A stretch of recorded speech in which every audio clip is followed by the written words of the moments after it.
Every year in America, thousands of veterans come home from war. They return from the deserts of Iraq, the mountains of Afghanistan, and faraway places with names that most civilians can't pronounce. Their bodies might be intact, their uniforms neatly folded in a duffel bag, their medals polished and tucked away, but something inside them feels unfinished. Because, for many of them, the real battle begins after they leave the war behind. This battle is quieter. It doesn't make headlines. It doesn't come with flags or parades. It happens slowly, in empty apartments, on sleepless nights, in long silences around dinner tables. It's the battle of reintegration, of figuring out who you are when the uniform no longer tells the world and yourself what your purpose is. At first, everything seems fine. There's the welcome home dinner, the jokes about MREs and military haircuts, the familiar smell of your old pillow. Maybe a neighbor says, "You're back. Thank you for your service," and gives you a firm handshake. It feels good for a while, but then come the questions, some small, some enormous. How do I explain what I've seen without scaring them?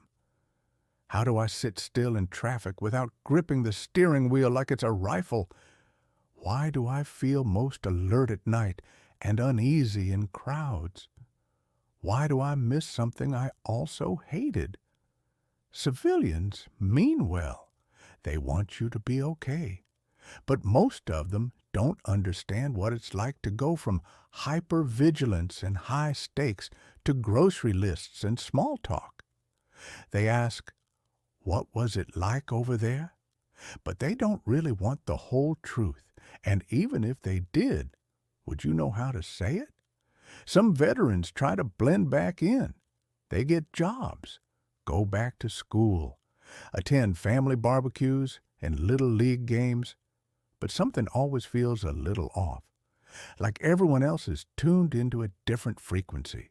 You laugh at the right moments, smile when you're supposed to, but inside there's a strange kind of homesickness for a place that wasn't safe but made sense. The military gives structure. Wake up at 0500, shave, run, execute. Everything has a purpose. Then suddenly, nothing does. No more briefings, no more missions, no more team. You're just back, alone in a world that moved on without you. And the memories don't fade as quickly as people expect. Some nights, you hear a door slam and your heart races before your brain catches up. You cross the street differently, scan rooftops instinctively, sit with your back to the wall in restaurants. These habits don't vanish just because you've changed your clothes. Sleep becomes a luxury. Some veterans lie awake for hours, haunted not just by what happened, but by what almost did. The what-ifs, the friends who didn't make it back, the choices that still echo even years later. Many try to tough it out. You're trained to be strong, to push through.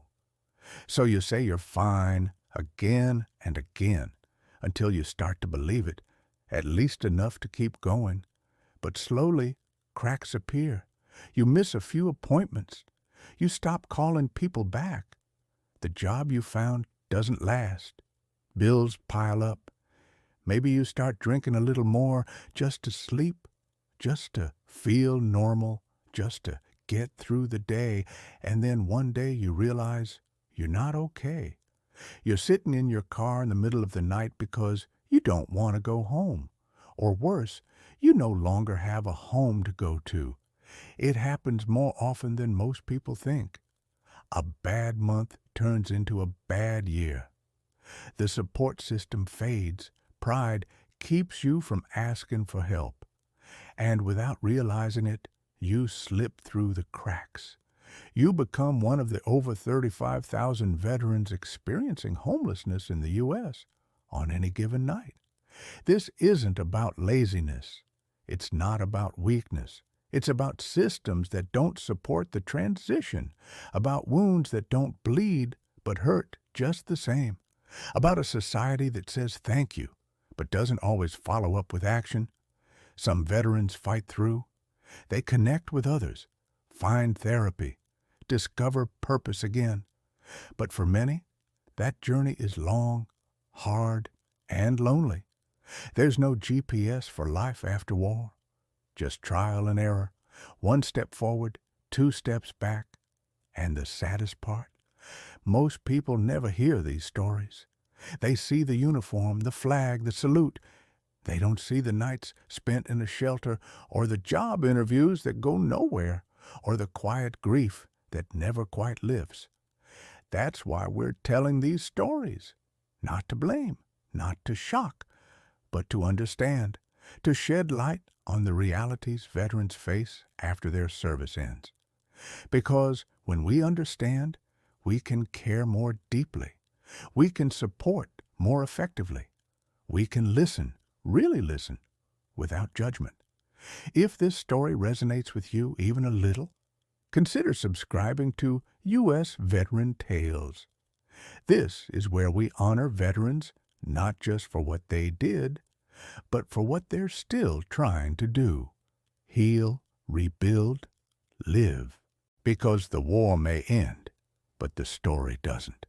And in the next chapter, we'll take a deeper look at what happens when the uniform comes off, how losing that role, that identity, can shake a person more than any battlefield ever could. Thank you for being here and for caring enough to listen. The day you hang up the uniform is quieter than most people imagine. There's no music, no applause, just a form to sign, a locker to empty, maybe a last nod from someone in the hallway, and then you walk out. Just another person in civilian clothes stepping into a world that doesn't recognize you anymore.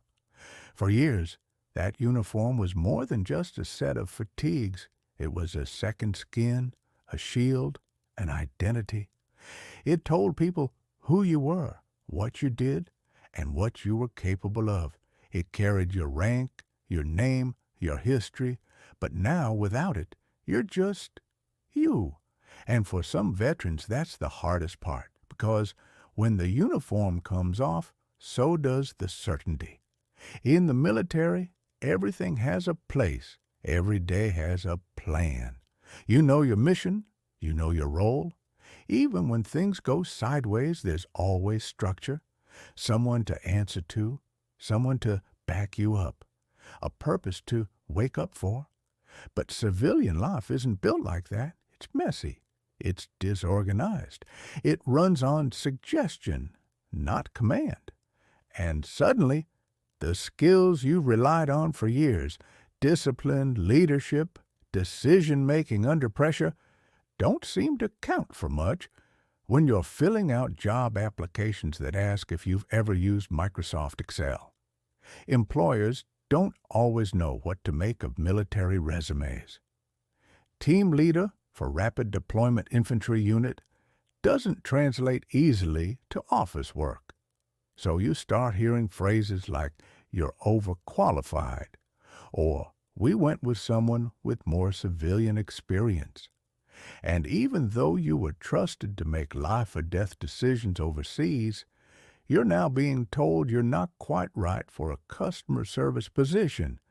So you start to question yourself, not just your skills, but your worth. Friends and family are excited to have you back, but you notice the gap growing. They talk about things that seem trivial. You smile, you nod, but inside, you're somewhere else. They mean well, but they've never seen what you've seen, and there's no easy way to bring them into that world, not without hurting them or hurting yourself. Some veterans try to fill that gap with noise, work more hours, watch more TV, stay busy, anything to keep the thoughts at bay. Others turn inward. They isolate, pull away. It's not that they don't want to connect. They just don't know how anymore. And then there's the silence, the long, empty stretches of time where there's no briefing, no training, no mission, just you. And that's when the questions get louder. Who am I now? What do I do with all this training, this experience, this pain? How do I explain to people that I miss the camaraderie of war more than I miss home?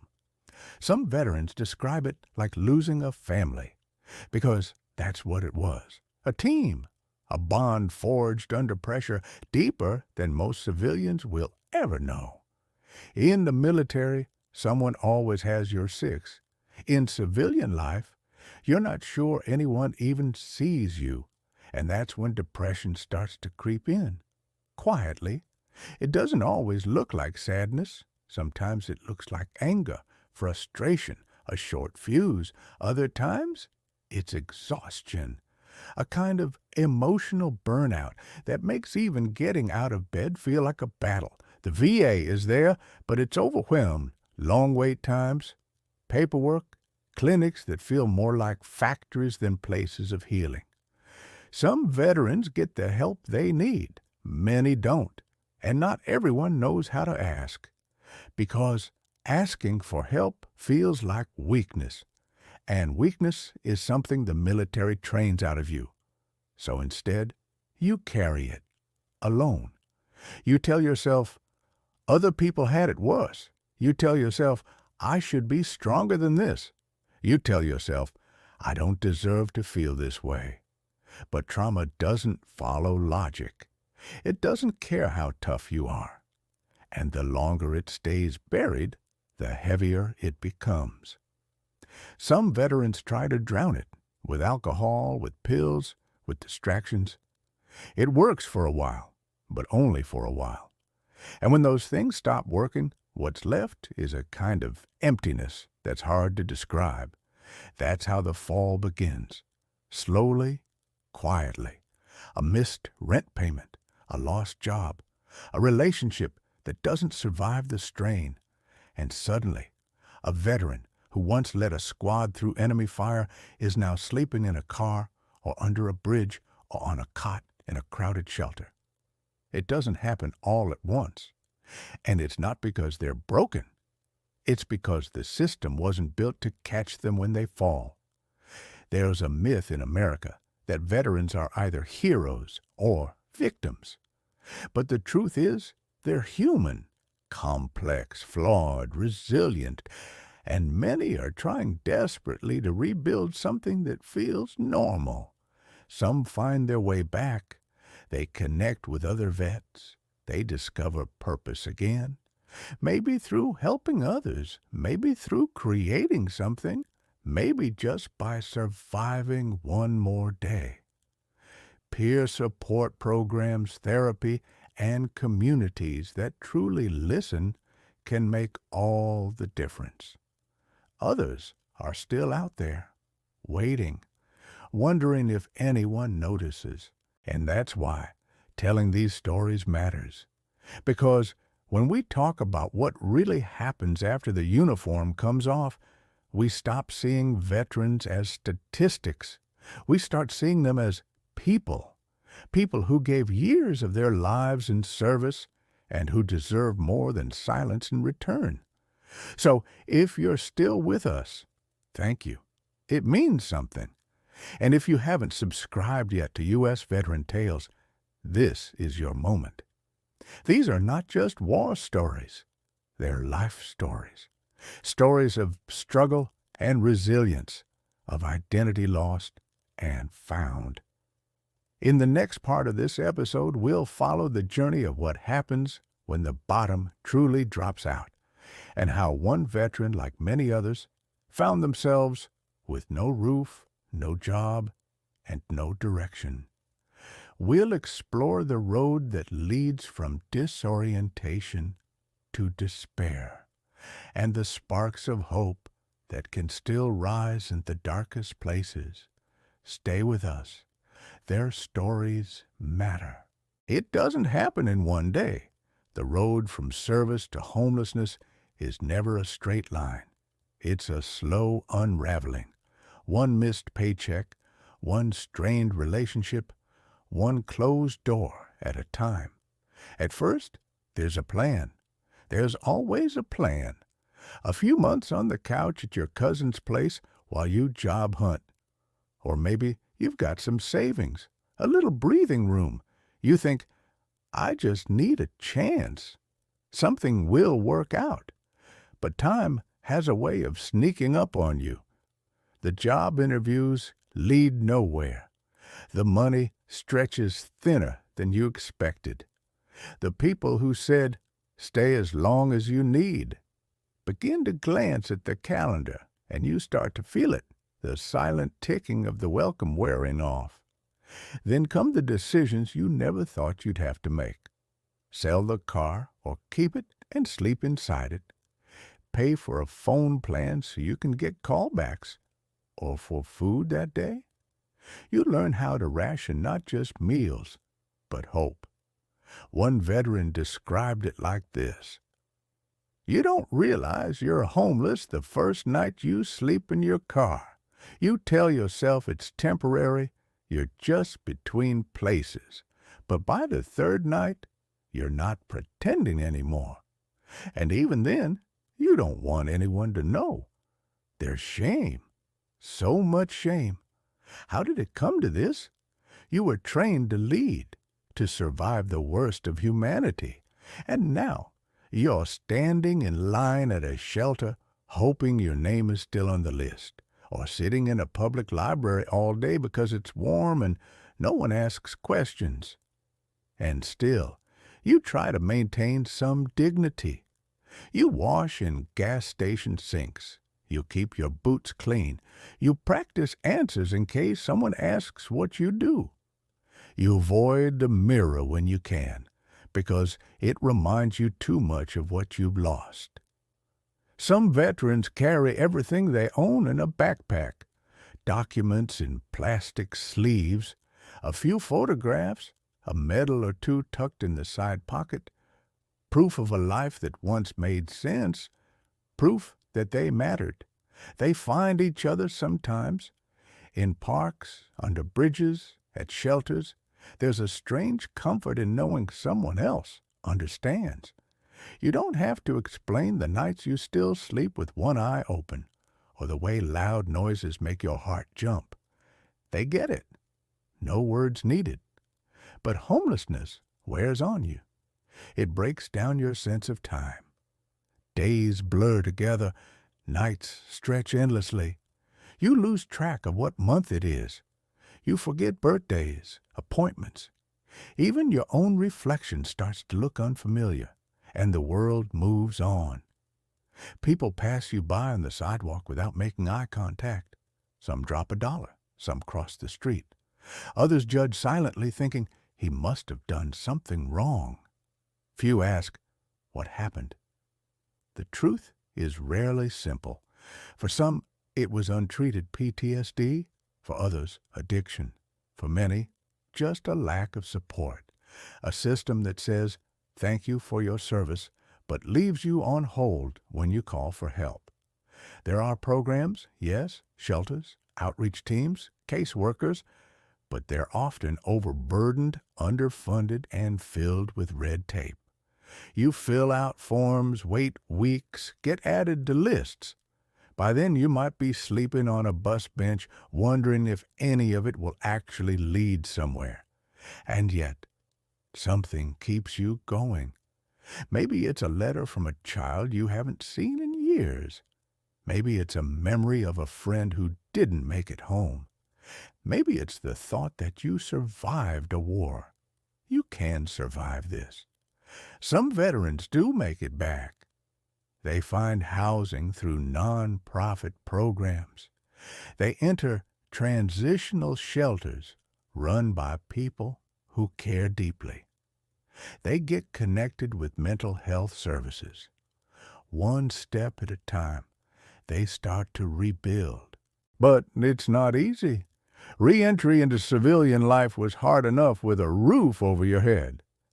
Doing it while battling homelessness, that's a different war altogether, And yet, they persist. They write resumes at public libraries. They attend group meetings, even when they don't feel like talking. They take jobs that barely cover rent because it's a start. They fight the temptation to give up. One veteran, after 6 years on the street, finally got permanent housing. He said the hardest part wasn't sleeping outside. It was learning how to sleep inside again. It took me months to stop sleeping on the floor, he said. Beds didn't feel right. Quiet didn't feel safe. That's the part most people don't understand. Getting off the streets isn't the end of the story. Healing takes time. Trust takes time. Feeling human again takes time. But with support, it's possible. With community, it's possible. That's why we share these stories. Because the face of homelessness isn't always what you expect. Sometimes it looks like a man who once led a platoon through Fallujah, or a woman who flew helicopters in Kandahar, or someone who once stood proudly in uniform at a 4th of July parade. They didn't plan to end up here. They didn't want pity. They just wanted a chance to be seen, to be heard, to be helped. And now, so many of them are working to rise again, quietly, bravely. So what can we do? We can listen without judgment. We can support organizations that help veterans with housing and mental health. We can challenge the stereotypes. And most importantly, we can remember that behind every statistic is a name, a story, a person who once wore the uniform for us. If you made it this far, thank you. You've already done more than many by simply caring enough to understand. If you found this story meaningful, please consider subscribing to U.S. Veteran Tales. Every view, every share, every subscriber helps keep these voices alive. These aren't just veteran stories. They're American stories. Stories that deserve to be told and remembered. And as we wrap up this first episode, we leave you with this. Sometimes the strongest people are the ones fighting battles you can't see. And sometimes the kindest thing we can do is to simply not look away. Thank you for watching. We'll see you next time.